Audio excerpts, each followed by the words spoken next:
Well, one of the nice things is that one of your guests says when he comes home after a night on the town, he watches us as he goes to sleep. Well played. Okay. Roxy, Julie, go ahead. All right. So, let's see. Far East Movement, they're joining us now. One of your guys isn't here, the guy I call Steve Aoki's look-alike. Totally looks like him. Anyway, yeah, for sure. They just released a new EP called KTown Riot. Along with the album, they have produced a special documentary inspired by the neighborhood where they grew up, and they interviewed people about life today in LA's Koreatown. It used to be old Hollywood, and a bunch of Koreans took it over, you know, and that kind of weird mix right there, you know, there's no way to define it. I think you just take that imagination of like Lucille Ball making kimchi, you know, and that's kind of where we're at right now. So you love that image? I really love that. That's Chef Roy Choi, by the way. One of his my favorite restaurants is Sunny Spot, his restaurant on the west side, but he now owns LA and the food scene. He's taken over. Yeah. Well, welcome to the show. Thanks for having us. So last time I saw you guys was back in New York when G6 was dropping, you know, and I was actually clubbing. Yeah, you were clubbing. Yeah, now I'm just, you know. Well, that's now, what got you here. Yeah. I was popping on the ice. Now I'm just popping. Now I'm an ajumma, which is like middle-aged woman. Congratulations on all your success. And I got to ask you, why did you want to do this documentary that sort of looks at like the painful past, but also the progressive pattern of K-Town? Yeah, we really wanted to show just the growth of Koreatown, and we've seen it grow from back when we were yay high during the riots to how the businesses have flourished and changed, and it's really diversified, and we're proud of that growth. That growth has inspired what Far East Movement is, growing up in the clubs, and the Mexican food meets the Korean food, like what Roy Choi's doing and cooking. And so we wanted them to kind of tell their own story. We interviewed a lot of people that have actually been through the riots, business owners, people that are changing Koreatown, and this is it. It's the K-Town Riot mini doc. And you guys all grew up in downtown LA, is that right? And you were friends from high school? Unfortunately, Unfortunately.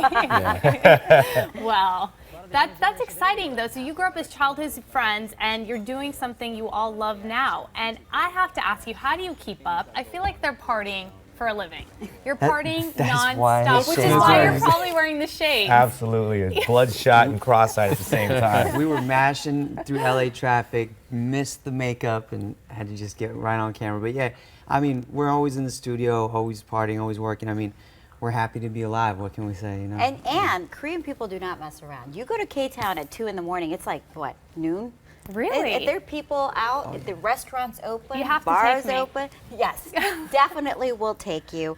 Talk about the new songs and the new album because it's been inspired by your roots. Yeah, we were away from LA for about a good 2 years, just constantly touring. Came back and just felt really disconnected. Disconnected to the sound, disconnected to our families, our friends, and so we just took like a month off, stayed in K-Town, and started creating music inspired by LA, inspired by the West Coast.